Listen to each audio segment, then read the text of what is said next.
Selamat pagi pemirsa Jawa Pos Radar Banyuwangi TV. Pagi ini kembali bersama saya Freddy Rizky Manunggal, presenter Jawa Pos Radar Banyuwangi. Alhamdulillah pagi ini kita kembali diberi kesempatan untuk membahas masalah-masalah dan program-program yang sedang up to date di Banyuwangi. Pagi ini saya ditemani oleh Kepala Dinas Pendidikan Kabupaten Banyuwangi, Pak Ratno. Selamat pagi. Selamat pagi. Assalamualaikum. Dan Kepala Cabang Bank Jatim Banyuwangi, Pak Anto. Selamat pagi, Pak. Assalamualaikum, Mas Freddy. Ya. Nah, sebagai pembuka, saya ingin membahas dulu nih terkait kondisi negara ini mungkin, Pak. Saat ini kita sama-sama baik dari pusat sampai daerah sama-sama menghadapi kondisi mungkin resesi ekonomi ya Pak ya, baik itu mikro maupun makro. Nah, artinya semua pihak mulai dari swasta sampai pihak pemerintah harus mempunyai inovasi-inovasi ya Pak ya, supaya kondisi itu tidak sampai mengganggu stabilitas kehidupan berbangsa dan bernegara. Oke, langsung saja mungkin Pak, karena ini ada Kepala Dinas Pendidikan dan ada Kepala Cabang Bank Jatim. Mungkin topik besarnya terkait literasi keuangan ya Pak Ratno ya, terkait literasi keuangan. Nah, ini cukup menarik literasi keuangan, karena memang kita lihat saat ini masalah keuangan ini tidak hanya menimpa orang-orang yang sudah bekerja ya Pak. Jadi semua aspek, bahkan sampai di tingkat pelajar ini sepertinya butuh pemahaman tentang literasi finansial, tentang pemahaman cara pengelola keuangan ya Pak.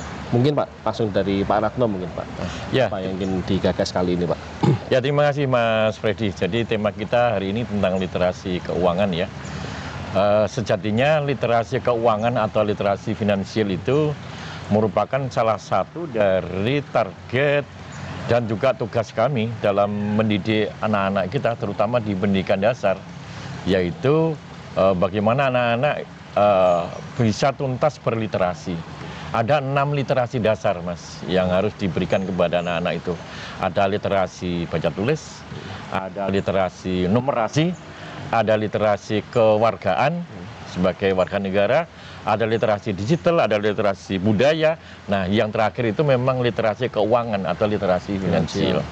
Nah, ini menjadi bagian terpenting untuk mengoptimalkan peran pendidikan sebagai sarana mencetak good citizenship, mencetak warga negara yang baik. Tentu harus piawai baca tulis, pandai berhitung, ya kan, berbudaya, menjadi warga negara yang patriotik dan nasionalisme yang tinggi.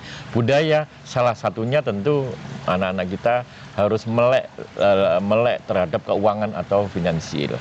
Maka di pemerintah pusat bahkan melalui Perpres ya Pak Anto ya, melalui Peraturan Presiden 114 tahun 2020 tentang strategi nasional tentang literasi keuangan ya, itu ditetapkan untuk dunia pendidikan ada namanya program satu rekening satu pelajar. Nah, yang intinya adalah akan memberikan pengetahuan kepada anak supaya mereka memahami literasi keuangan dan inklusi keuangan. Nanti Pak Anto yang menjelaskan ya. Nah, kami tentu menyambut ini dengan sangat baik dan sangat senang. Makanya di Banyuwangi sudah kita mulai bersama dengan Pak Anto untuk mengawali, mendampingi anak-anak untuk salah satunya gemar menabung. Sementara begitu dulu. Pak, mungkin sebelum kita spesifik ke masalah keuangan, seperti apa sih Pak kondisi literasi finansial di kalangan siswa saat ini mungkin Pak? Kalau di kalangan siswa memang masih belum mengembirakan ya. Menurut data dari OJK itu kalau anak-anak usia belasan tahun itu di Indonesia baru 51,7%, Mas.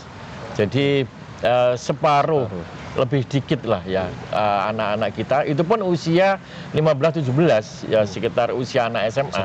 Nah, belum lagi untuk anak-anak yang pendidikan dasar SD SMP. Nah, tentu kita punya prinsip makin awal anak-anak kita kenalkan dengan dunia keuangan itu makin bagus.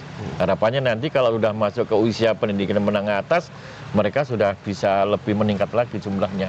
Indonesia sendiri secara umum kan baru sekitar 65,34% ya literasinya. Literasi Nah, ini belum berbicara tentang prakteknya, baru kemampuannya itu saya baca di OJK hasil risetnya baru segitu. Tapi untuk anak-anak masih di bawahnya lagi. Nah, untuk itu pun anak usia 15 sampai 17. Nah, yang di SD dan SMP saya yakin masih kurang dari itu.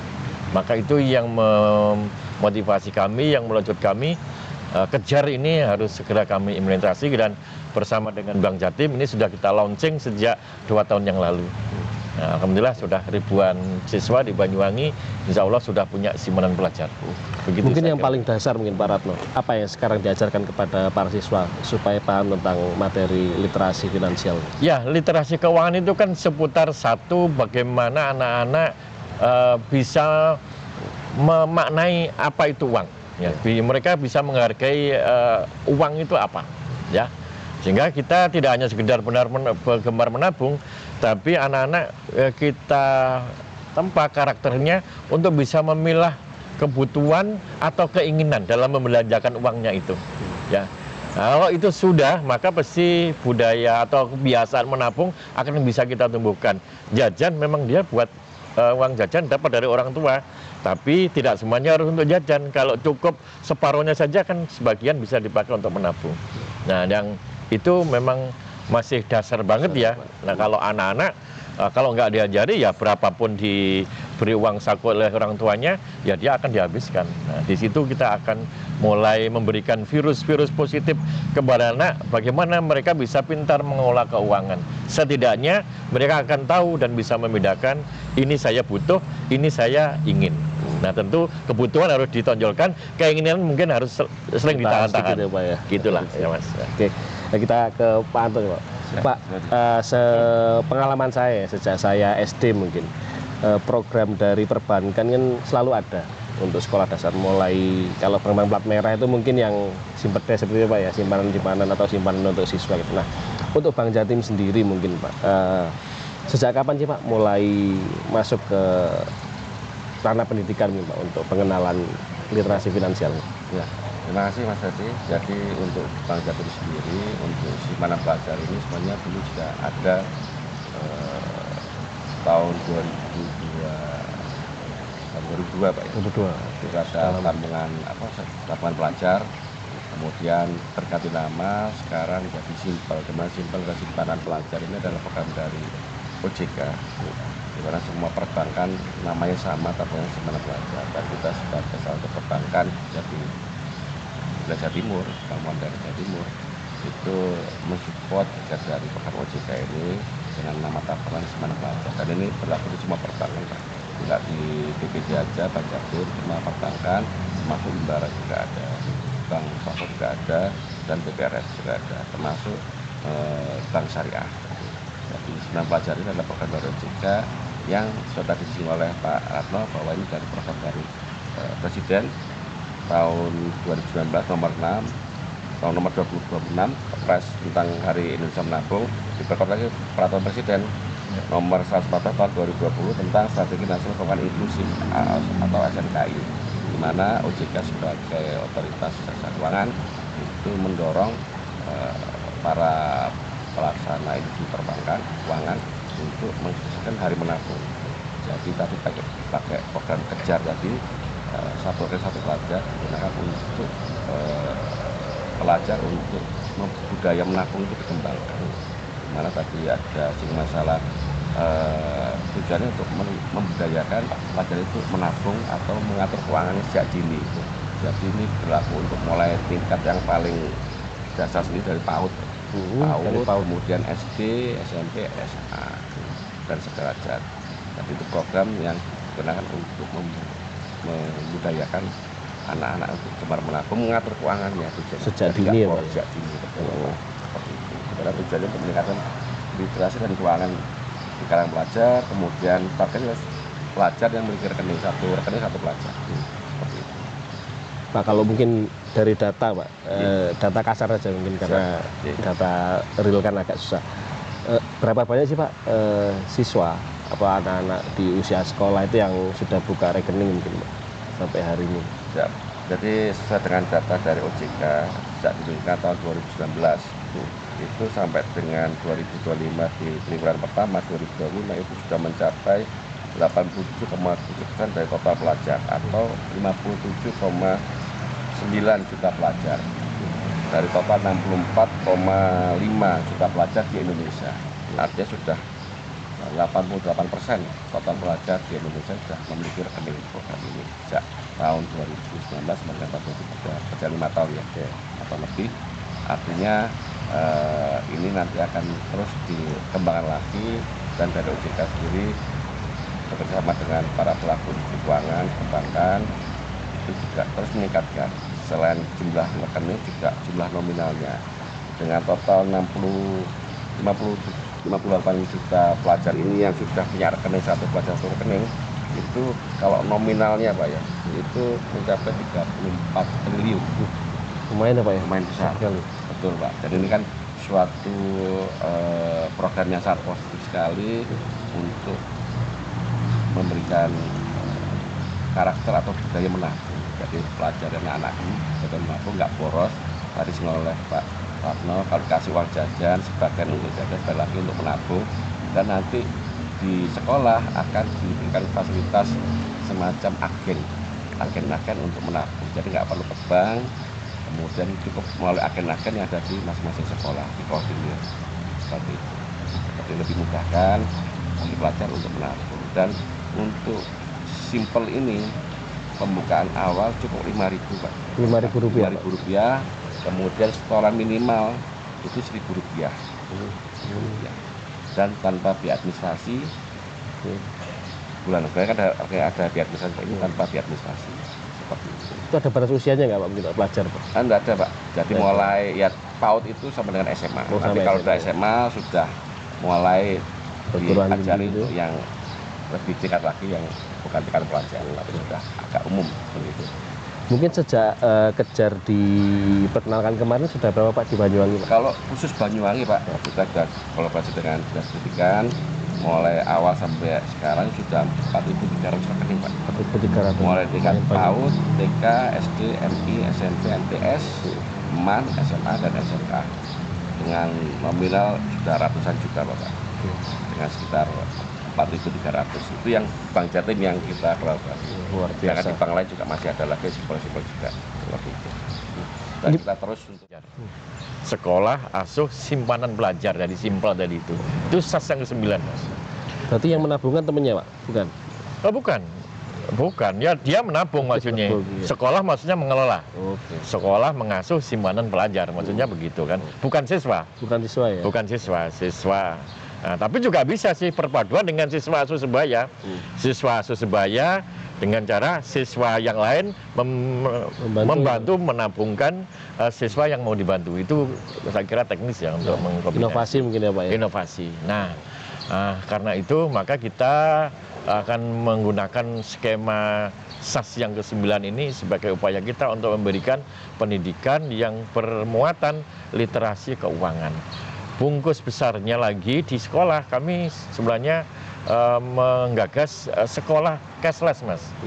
Ya, kedepannya itu nggak hanya sekedar menabung, tapi ada muatan yang lebih substansi lagi karena kurikulum kita sudah menggunakan kurikulum nasional yang masih bernuansa kurikulum Merdeka kemarin, yaitu siswa ini harus kita didik sesuai dengan zamannya. Salah satu jargonnya kan begitu, sesuai dengan kondisi alamnya dan kondisi zamannya. Nah, dan sekarang aja di masa kita ini kan transaksi keuangan sudah luar biasa kompleks kan ya, luar biasa banyaknya. Maka anak-anak kita bisa kebayang kira-kira kalau mereka nanti dewasa seperti apa.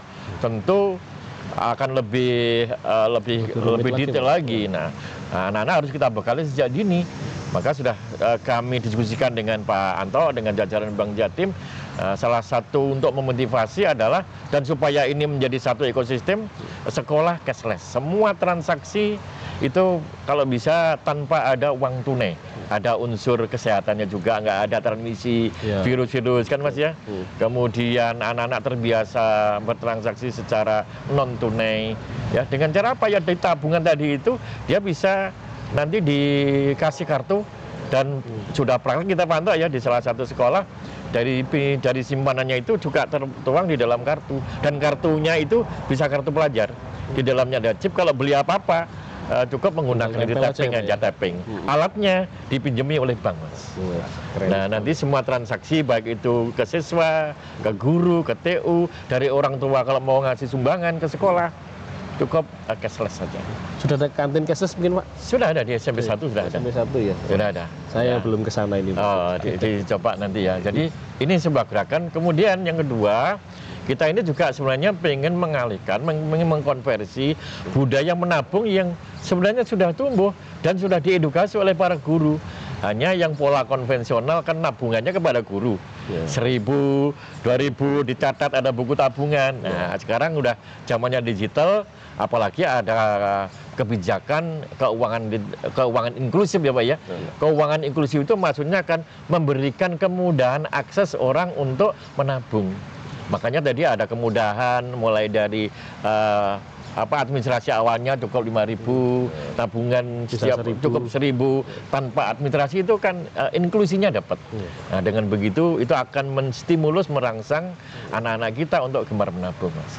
Kalau ini bisa menjadi sebuah gerakan, saya yakin ini Banyuwangi akan beda ceritanya nanti ke depannya. Gitu, Mas. Ya.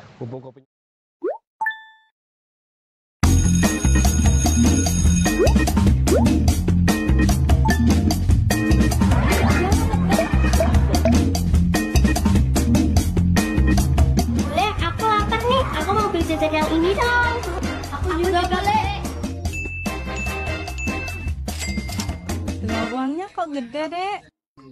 Kan kita jajan di kantin udah cashless. Ini loh kartunya. Nah, Dek, uangnya ditabung aja yuk. Kan Ibu udah jadi agen Jatim. Optimalisasi digitalisasi agen Jatim di sekolah melayani setoran tunai, sehingga membiasakan siswa-siswi menabung dan mengenalkan bank sejak dini. Siswa-siswi mendapat bukti transaksi dari agen Jatim. Selain itu, agen Jatim dapat melayani transaksi pembayaran cashless di kantin sekolah dengan cara scan barcode di kartu S1 siswa, sehingga saldo kartu S1 siswa dapat terdebit dan langsung masuk ke rekening agen Jatim. Agen Jatim dapat melayani transaksi antara lain pembukaan rekening, setor dan tarik tunai, transfer bank, bayar tagihan PLN, pembelian pulsa dan token listrik, serta referral kredit. Program cashless sekolah di Kabupaten Banyuwangi merupakan literasi keuangan yang merupakan inovasi Bank Jatim untuk memperkenalkan siswa-siswi transaksi non-tunai sejak dini. Bank Jatim menghadirkan agen Jatim di sekolah guna memudahkan siswa-siswi untuk transaksi dengan mudah, cepat, dan aman. Ayo nabung di agen Jatim, mudah, cepat, gak pakai lama. Yeay!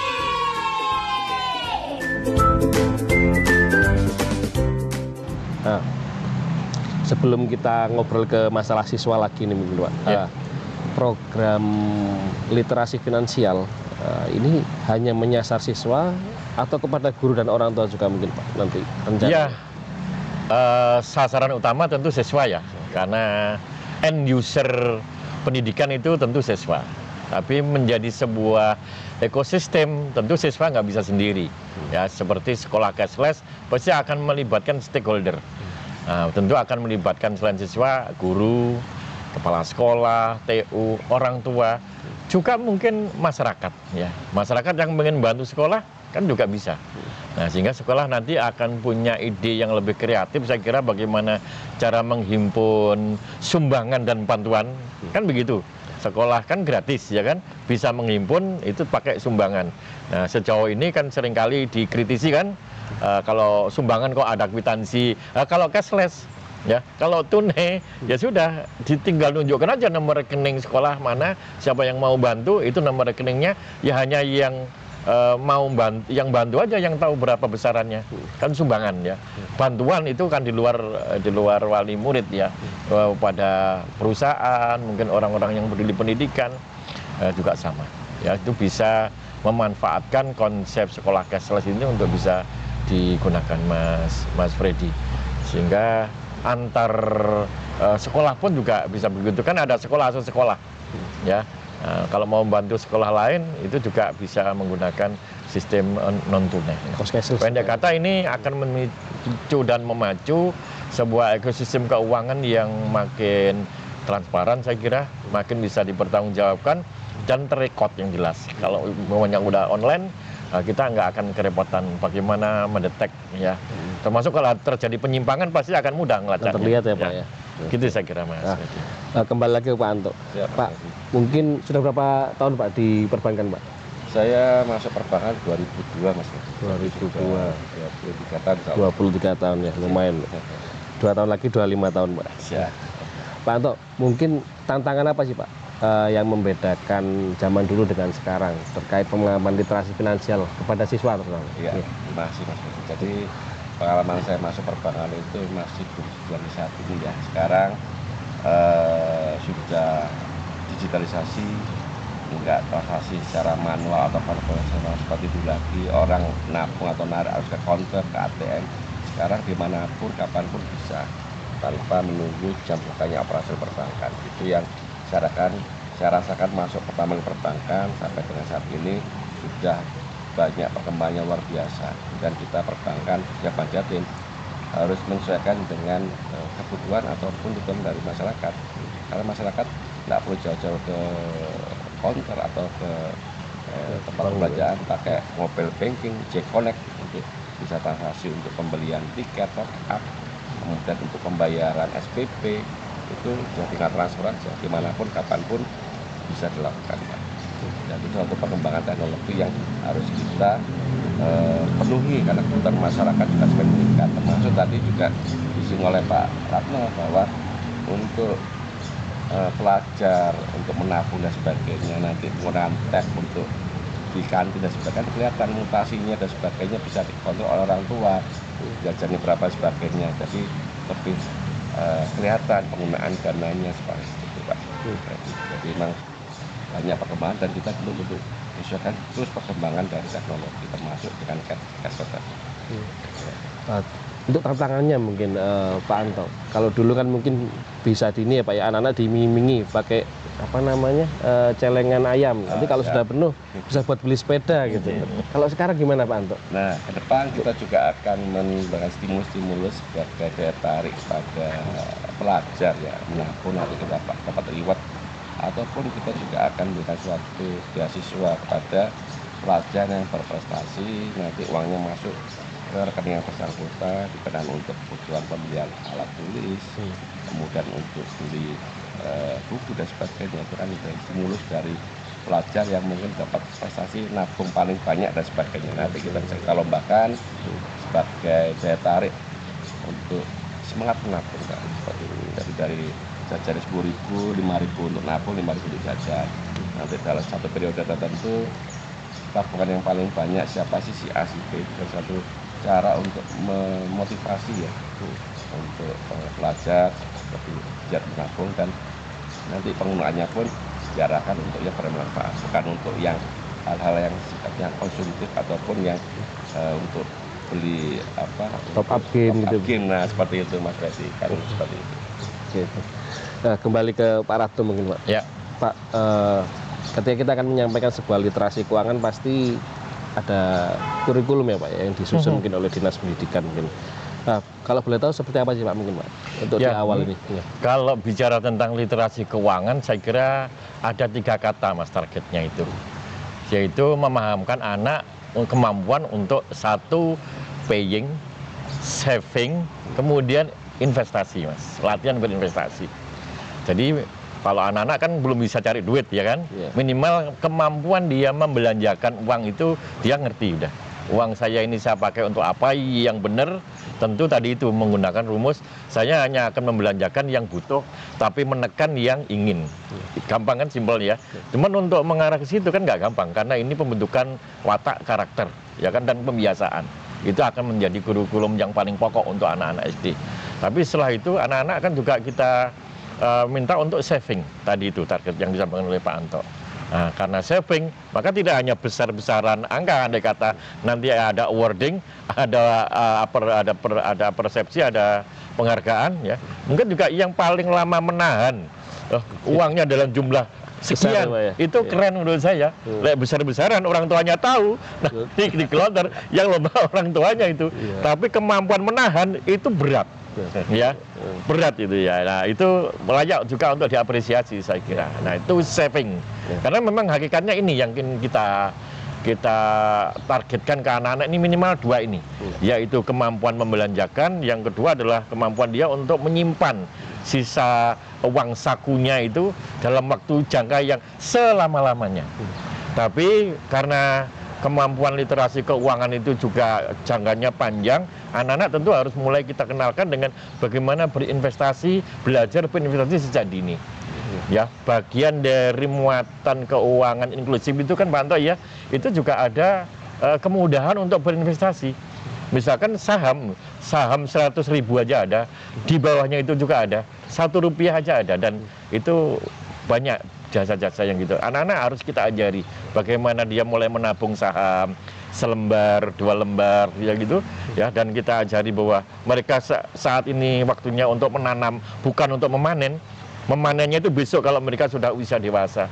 Kalau ini bisa Mas, maka target kita sebagai orang dewasa atau selaku pengelola pendidikan sebenarnya apakah kalau sudah dia bisa mengelola keuangannya, kalau dia sudah bisa men-saving, kalau dia sudah berinvestasi, sebenarnya apa targetnya? Targetnya tentu adalah ya istilahnya bisa bebas keuangan, ya. Financial freedom memang. Financial freedom. Financial freedom. Nah, financial freedom itu bisa diperoleh kalau dia sudah punya passive income.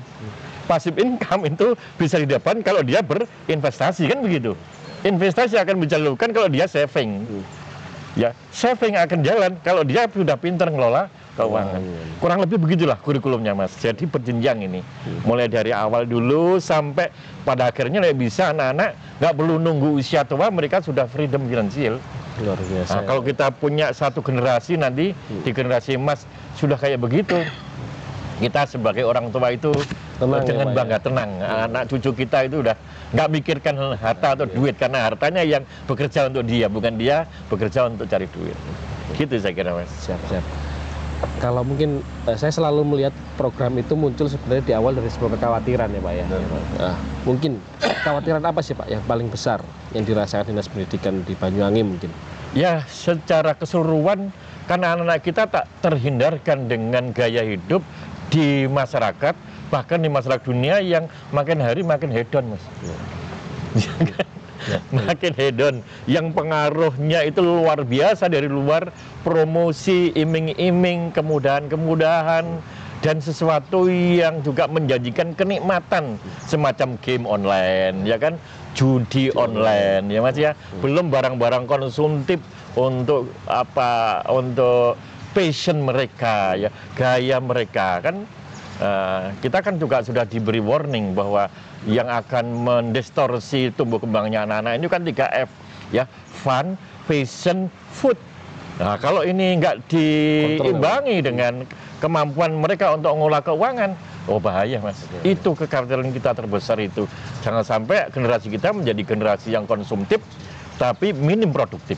Nah, kita pengen dibaliknya itu, minimal seimbang lah ya, bahwa yang dia keluarkan itu memang berdasarkan kemampuan yang dia miliki.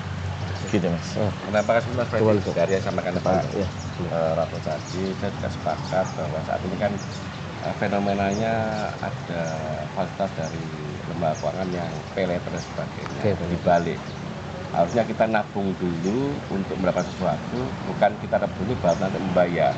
Ya itu pilihan ya, tapi kita coba budayakan mulai dari sejak dini untuk mendapatkan suatu, misalkan suatu barang yang diimpikan itu ditabung dulu, jangan meroleh dulu baru cicil. Dan sekarang sumbernya yang nggak pasti, dan pinjaman akhirnya jadi banyak kredit yang bermasalah karena diputar atau dibalik fenomena. Kalau dulu kecil saya kan nabung dulu untuk mendapatkan suatu mainan dan sebagainya misalkan, ataupun beli sepeda Pancasila, sepeda itu nabung dulu baru dapat beli. Sekarang kan ada fasilitas kemudahan untuk beli barang dulu mau dicicil ya. Kita coba kembalikan dulu untuk gemar menabung dulu untuk melakukan sesuatu. Ini yang salah satu tujuan dari kejar, Pak. Sudah ada ya Pak ya, pay letter sampai ke level yang paling rendah mungkin Pak? Bisa. Oke. Nah, kembali lagi Pak Ratno. Saya cukup tertarik tadi dengan fashion, food, sama apa Pak tadi? Fun. Jadi sesuatu yang menurut anak-anak itu keren, senang, itu kan kalau pelajar bukan di perpustakaan, bukan di musola, bukan di tempat-tempat olahraga, tempat-tempat yang mengembangkan bakat mereka, tapi kan anak-anak kita suka nongkrong. Iya kan? Ya. Suka nongkrong, itu kekhawatiran kita. Ya, gimana Mas pertanyaannya? Ya, terkait ya fun, fashion, dan food tadi Pak, itu kan sesuatu yang agak susah ya Pak direm sekarang ya. Iklannya terus-menerus di sosial media, kemudian kita lihat juga di Banyuwangi apalagi menjadi kota yang sedang berkembang ini Pak. Ini promosi dari hal-hal yang dekat sekali dengan fashion, fun, dan food itu cukup luar biasa Pak.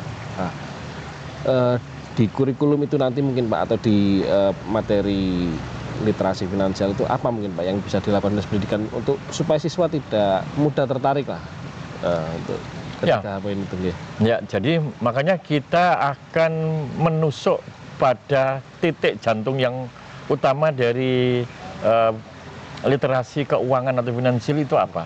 Yaitu saat itu kemampuan anak-anak untuk mengelola keuangan dulu dengan cara dia harus benar-benar ibarat ini orang beragama itu takwanya dulu lah ya. Takwanya yang kita garap dulu. Pokok bisa membedakan ini butuh atau ingin, saya pikir lainnya itu akan ngikuti. Ya kan? Tetapi ini kan juga nggak bisa sendiri Mas, nggak hanya siswanya. Makanya kita punya program komplementer untuk ini semuanya. Selain kami tentu berharap nanti bank-bank seperti Bank Jatim dan bank yang lain sekali waktu juga memberikan edukasi kepada anak-anak, nggak hanya sekedar guru, ya, nggak hanya sekedar pada saat MPLS, mungkin juga di mata pelajaran IPS kalau yang langsung kurikuler ya Mas ya, di kegiatan kurikuler, di kepramukaan itu bisa disisipkan pesan-pesan dan juga materi-materi tentang literasi keuangan. Kan di pramuka misalkan dia kan ada gemar menabung juga ya, ada salah satu dasar dharma itu yang juga mensyaratkan harus gemar menabung ya kan. Nah demikian juga dengan orang tua. Nah orang tua tentu juga harus kita edukasi. Anaknya sudah kita dampingi, kita beri treatment, kita edukasi. Kalau orang tuanya lost, kan juga nggak akan berhasil. Nah makanya kita juga punya sobat kan, sekolah orang tua hebat, itu salah satu materinya juga bagaimana kita memperkuat literasi keuangan. Terintegrasi ya Pak ya? Ya terintegrasi, jadi kita simultan lah ya, simultan dengan semua komponen ya. Dan juga mungkin pihak-pihak lain, tidak hanya sekedar bank, mungkin pihak kampus, tokoh-tokoh masyarakat, termasuk publikasi dengan media semacam Radar, Banyuwangi TV kayak begini, itu juga bagian dari ikhtiar kami untuk mendapatkan hasil yang efektif atas pendidikan, terutama materi literasi keuangan. Kembali ke Pak Anto. Kalau saya lihat dari data tadi masih berapa? 1.200 ya Pak ya? Kalau dari total 4.000. Ini posisi Banyuwangi yang dipakai oleh Bank Jatim sudah 4.300. 4.300. Simpanan pelajar simpel. Simpanan pelajar kejar ini berarti satu rekening satu pelajar, jadi ada 4.300 simpanan dan pelajar yang sudah memiliki tabungan Bapak. Simpel ini simpanan pelajar dengan nominal tabungan kurang lebih 490 juta. Hampir setengah miliar ya Pak ya? Mungkin kalau dari sisi potensi Pak, ya. Bang melihat kalau semua siswa bisa menjangkau program ini di Banyuwangi terutama Pak, sampai berapa sih Pak mungkin Pak? Kita optimis untuk tahun ini bisa mendapatkan DPK untuk simpel ini sampai 10%-5% dari existing Bapak. Jadi kita edukasi secara berkala bersama respons sekolah yang ada di wilayah Banyuwangi untuk tetap menggalakkan, mempromosikan, dan tadi ada sumber-sumber sebagai penaik daya tarik teman-teman pelajar untuk bisa meningkatkan nilai tabungannya. Jangan cuma sekali nabung sudah punya tapi nggak diisi lagi. Nah tadi sebagian ada stimulus untuk nanti yang nahan paling banyak juga dikasih reward, nabung paling banyak kasih reward, itu salah satu bentuk rangsangan pada pelajar untuk giat menabung. dan nanti akan mengatur keuangan sesuai dengan kebutuhannya masing-masing. Mungkin untuk nambah biaya untuk beli sepeda panjang ataupun beli tas ataupun untuk kebutuhan lain yang lebih positif arahnya. Jadi untuk bentuk stimulus, termasuk juga nanti kita usulkan untuk momen tertentu mungkin HUT-nya dari Bank Jatim, HUT-nya dari Banyuwangi untuk beasiswa pada pelajar. Satu hari pendidikan nasional. Simpel seperti itu. Betul. Nah, stimulus kita untuk menggiatkan pada pelajar untuk tetap menabung dan terus menabung. Seperti itu, Pak. Nah, kembali lagi ke Pak Ratno ini, Pak. Saya tadi sempat bertanya, Pak, ini program akan menyasar ke siswa, orang tua, dan guru. Ternyata tadi tetap poinnya ke siswa, ya, Pak? Ya, poinnya ke siswa. Saya sebenarnya cukup tertarik dengan statement OJK pada tahun lalu. Kalau ternyata ada cukup banyak guru yang terjerat pinjol, ya, Pak. Ada cukup banyak. Nah, artinya sebelum guru ikut memberikan edukasi secara langsung kepada siswa, mereka juga harus diberi edukasi juga, ya, Pak? Ya, nah, mungkin dari Dinas Pendidikan apa, Pak, programnya untuk mereka? Ya, jadi kita memang masih agak prihatin ya atas hasil sebuah riset bahwa PNS kita, terutama guru-guru, masih banyak yang terpapar bahkan terjerat. Ya. Terpapar itu hanya bersinggungan, kalau terpapar udah agak problem ya. Terjerat itu udah agak problem ya. Bahkan mungkin sudah mempengaruhi lingkungannya karena pinjol, ya, Pak, ya. Nah, maka dari itu kami kerjasama dengan perbankan, termasuk dengan OJK. OJK sendiri juga sangat aktif melakukan edukasi kepada masyarakat, termasuk kepada guru. Kita sudah melakukan edukasi kepada PNS, terutama guru-guru, udah sangat intensif, Mas. Baik itu di Dinas Pendidikan, secara offline maupun online, OJK selaku narasumber.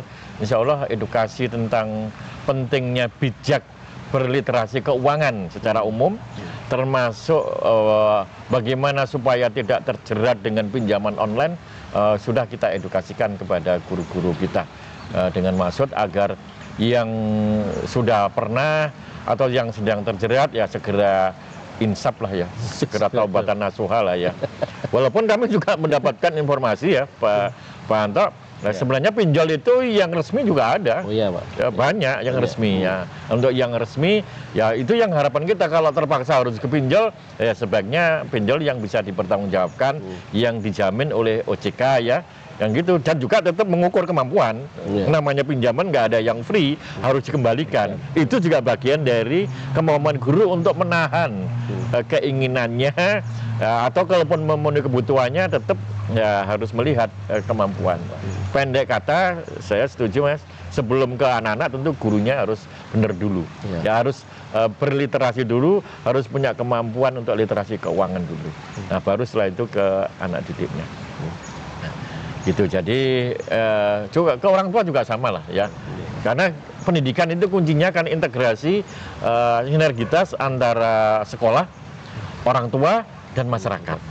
Nah, kalau masyarakat mungkin ya pihak perbankan, OJK, termasuk media massa, ini representasi dari masyarakat yang tentu berharap agar pendidikan itu berjalan dengan bagus. Nah, anak-anak memang menjadi sasaran kita ya, dan kerjasama orang tua dan guru itu paling urgent menurut saya.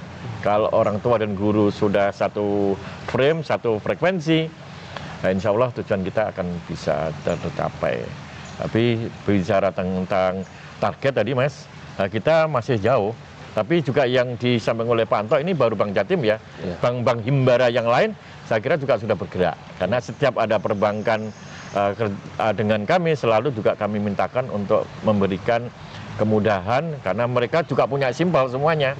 Nah, nanti suatu saat bisa dibuka datanya, tapi target kita sangat besar. SD saja itu ada 100.000, Mas, siswanya.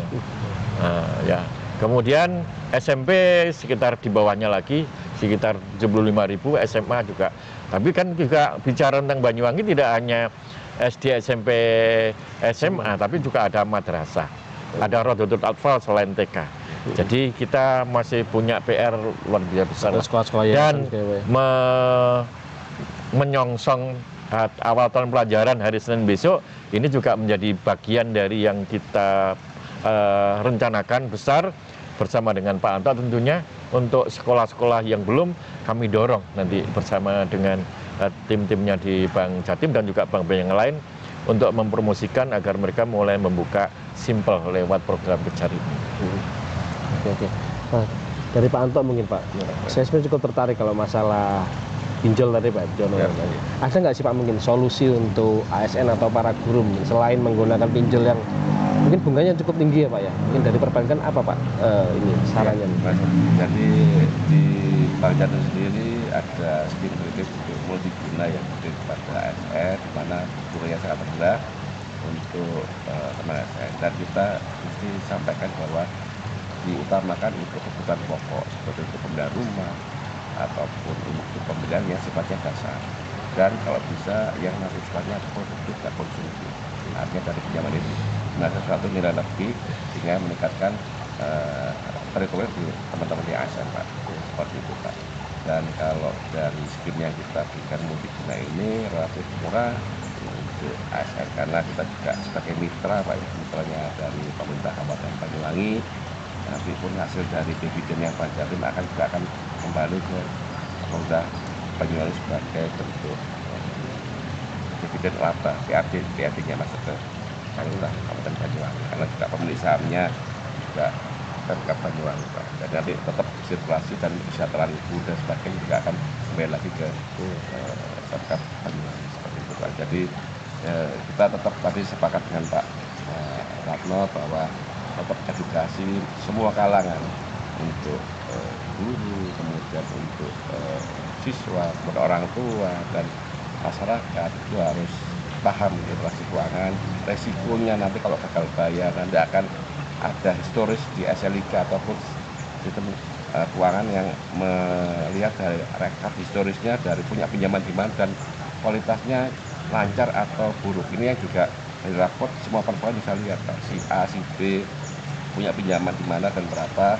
dan kemudian kualitas kreditnya macet atau lancar itu terekod semua Pak. Jadi ini saya juga prihatin kalau misalkan masih muda, masih remaja sudah punya pinjaman yang sifatnya konsumtif dengan bunga yang tinggi tanpa dikali untuk mengatur keuangannya, literasi keuangannya macet di salah satu tempat, itu kan juga prihatin. Ke depan itu untuk dia berusaha, untuk modal usaha juga akan terhambat karena historis punya karakter, punya historis macet di salah satu lembaga keuangan. Jadi tugas kami perbankan tetap melakukan edukasi literasi keuangan. Nah, mau dari awal jadi ini kerjaan sangat positif sekali untuk bisa meningkatkan pemahaman manfaat dari gemar menabung, mengatur keuangan itu mulai sejak dini, dan itu harus kita support di semua lini, termasuk dari perbankan sebagai pelaku industri keuangan, dari dinas pendidikan sebagai siswa mulai dari tingkat PAUD sama dengan tingkat SMA dan mahasiswa, seperti itu. Ternyata cukup luar biasa ya dampak kalau kita tidak melek literasi finansial ya, disampaikan Pak Anto tadi. Pak Ratno mungkin ini terakhir sekaligus bisa ditambahi closing statement mungkin Pak. Ya. Apa Pak harapan dari Dinas Pendidikan mungkin melalui program literasi finansial ini Pak? Ya, anak-anak adalah penerus kehidupan di negara ini termasuk di Kabupaten Banyuwangi.